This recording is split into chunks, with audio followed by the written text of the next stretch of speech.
Hello दोस्तों। तो आज हम आपके लिए लाए हैं radius of iso electronic species. तो यानी किसी भी आइसो इलेक्ट्रॉनिक स्पीसीज की रेडियस हम कैसे निकालें, ये वीडियो हम आपके लिए लेकर के आए हैं। तो देखिए, सबसे पहले हमें पता होना चाहिए कि आइसो इलेक्ट्रॉनिक स्पीसीज होती क्या है। तो देखिए, आइसो इलेक्ट्रॉनिक स्पीसीज की डेफिनेशन है the atoms which have same number of electron in their outermost shell after losing और गेनिंग। यानी कि किसी भी एक ऐसा एटम जिसके अंदर इलेक्ट्रॉन की संख्या जो है इलेक्ट्रॉन को लूज और गेन करने के बाद समान आए, इलेक्ट्रॉन की संख्या लूज और गेन करने के बाद समान आए। जैसे कि हम एग्जांपल की बात करते हैं, जैसे कि मैं बात करूँ सल्फर -2 और Cl-1 की। देखिए, सल्फर के पास वैसे टेक्निकली 16 होते हैं, लेकिन -2 हो जाने के बाद इसके पास हो गए इलेक्ट्रॉन 18, मतलब कि ये 2 इलेक्ट्रॉन ले रहा है। क्लोरीन के पास 17 होते हैं, 1 इलेक्ट्रॉन लेकर के ये भी 18 हो जाएगा।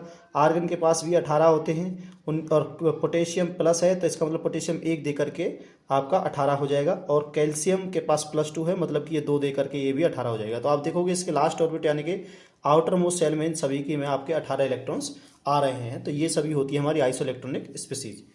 तो इसकी रेडियस निकालने के लिए हमारे नेक्स्ट चैप्टर के लिए वेट करें।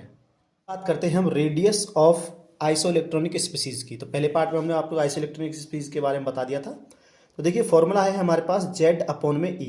देखिए, Z क्या है? Z है number of electron in atom, और E क्या है कि वो टोटल नंबर ऑफ इलेक्ट्रॉन जो लूज और गेन करने के बाद एक एटम ने रखे हैं। अब देखिए, नोट में क्या है? नोट ये है कि जिसका Z/E का मान कम आएगा उसकी रेडियस उतनी ही बड़ी होगी। इससे बात करते हैं हम सल्फर की। तो S-2। तो देखिए, सल्फर के अंदर Z क्या हो जाएगा? सल्फर के पास जो इलेक्ट्रॉन है वो Z हो जाएंगे, यानी कि 16। और E मतलब उसके पास लेने और देने के बाद कितने हो जाते हैं? देखिए, सल्फर -2 है, मतलब लेने देने के बाद कितने हो गए? 18। तो 16/18, तो इसका वैल्यू आ जाएगा 0.88। क्लोरीन का के पास 17 थे, 1 लेने के बाद 18 हो जाते हैं, तो 0.94 इसका भी आ जाएगा। आर्गन की बात करें, इसके पास 18 है, 18 से 18 इसका 1 आ जाएगा। पोटेशियम के पास 19 थे, लेकिन एक्चुअलिटी में इलेक्ट्रॉन कितने बचते हैं? 18, क्योंकि एक लूज कर देता है।